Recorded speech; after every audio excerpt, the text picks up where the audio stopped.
Hey Barack, my name's Carrie and I'm on multiple government watch lists for what I post on the internet, but I wasn't always. In 2008, I was actually one of your most hysterical supporters. As you might be able to tell from this shirt that's now vintage, it says that you're my homeboy. I waited for 3 hours in the rain to see Michelle and Stevie Wonder and Oprah campaign on your behalf. And this is me on the night that you were elected, shedding a tear of euphoria because I thought history had been made. But like a lot of Obama supporters, I sat back for the next couple years and figured I'd let you handle all that change because you're the one that was selling it anyway. And then when I decided that maybe I should Google the news to see what was going on in the world, I found that you had become exactly like the George Bush that I used to so vitriolically hate. And now I know that your advisors don't always tell you about all the evil things that are going on in your administration because you're just too busy. At least that's what you tell the news. So I thought I'd give you a recap of all of the mayhem and crime that you've been committing. You bailed out bankers and placed them in your cabinet. You placed Monsanto in charge of your FDA. You helped out pharmaceutical and health insurance companies with Obamacare. You expanded Bush's wars and started new ones with drones, branding yourself a humanitarian warmonger. You bragged about crippling sanctions against Iran, though they directly affected civilians. You extended the Patriot Act and asserted your right to spy on the American people. You also asserted your right to detain them without trial. You even seized the authority to assassinate Americans without providing any evidence of their guilt or offering them due process of law. You viciously punish journalists and pursue whistleblowers who expose your crimes, though you vowed to protect them when you were running for office. You arm al-Qaeda insurgencies, refuse to close Guantanamo, and you, along with Congress, have criminalized protest. And still, you have the audacity to scold dictators about democracy, protest, and freedom.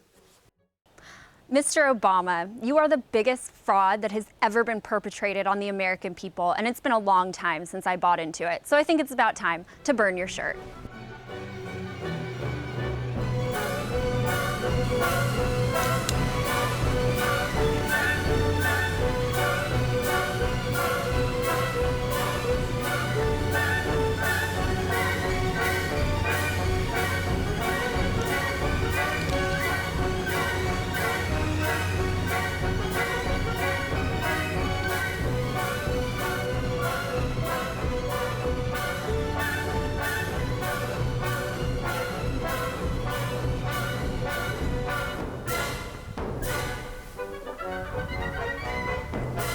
I absolve myself.